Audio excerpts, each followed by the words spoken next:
And since then, of course, we've seen enormous turbulence in the area of brands. You know, we've seen Coke introduce some products that have really threatened what looked like a cast iron brand. We've seen Arthur Andersen as a brand disappear completely. Unbelievable, not something anyone ever imagined might happen. We've seen the Martha Stewart brand kind of lurch from one identity to another to a point where today, actually, I think it's extremely unclear what it stands for, what it will stand for, if anything. And this is very problematic that brands are so turbulent.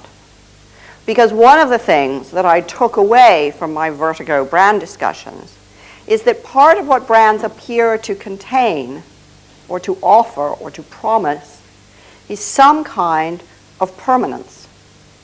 And yet it would appear that permanence is absolutely at odds with the turbulent business environment in which we live, and in which I would argue we are going to live, you know, for the rest of our professional careers. Permanence seems very elusive. And of course, last month we saw the death of the great, great American playwright Arthur Miller, and he's enormously popular in England, which is where I live right now. And I was reading lots of the obituaries, and one of them brought out this fantastic sentence that's spoken by Willy Loman in Death of a Salesman. And he says, "I'm feeling kind of temporary about myself right now. I'm feeling kind of temporary about myself right now." And I thought, God, that Arthur Miller, he really got it, you know, because we're all feeling kind of temporary about ourselves right now. You know, companies come and go, CEOs come and go to jail, brands come and go. You know, what are we to make of ourselves and of our brands that doesn't feel so temporary? Where do we find in ourselves and in our careers some kind of permanence?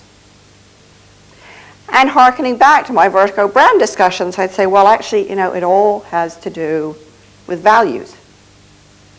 And trying to find a way in the midst of all this turbulence where you can define your values and cleave to them and articulate them throughout your career. Something else that's very striking about these companies that I've been looking at is that the values don't crumple under pressure.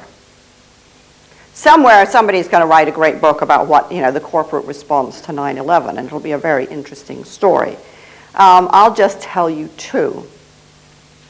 In Boston, right here in Boston, there's a very interesting business called Poley & Partners. Poley & Partners do custom publishing, which means they do the magazines that companies send to their customers. It's part marketing. It's about building customer relationships. And Diana Poley started the company. She bought it from another owner. She ran the company quite successfully for 2 years. 9/11 comes. Her biggest client, as it happens, is Continental Airlines. The airlines, of course, are in deep trouble. Everybody's in deep trouble. Custom publishing is a new industry. Anything new just goes by the board. Nobody's in the mood for experimenting anymore. And Diana looks at her company and she thinks, what are we going to do? And of course, you know, customers have canceled orders, money is really drying up, and she thinks, well, you know, we're going to have to start letting people go. And then she thinks, I don't want to do that. I don't believe in doing that. And so she and the senior management team get together and they decide that they'll all take pay cuts and they won't fire anybody. And they take significant pay cuts. And actually a couple members of the senior executive team decide they don't want to do this and they leave.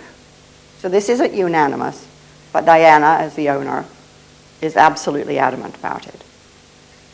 2 years later, she takes the whole company to a Red Sox match. And at the end of it, you know, they're having a company party. And she announces, you know, that they're now back in the black, they're now cash positive. The pay cuts can be reinstated, so everybody's happy about that. And she hands out $100 to everybody who took a pay cut. And they all think, oh, great, thanks. And then she hands out bonus checks, because actually the company has been really, really profitable that year. And they have done a great deal more than survive. Under enormous pressure, Diana's values did not crack.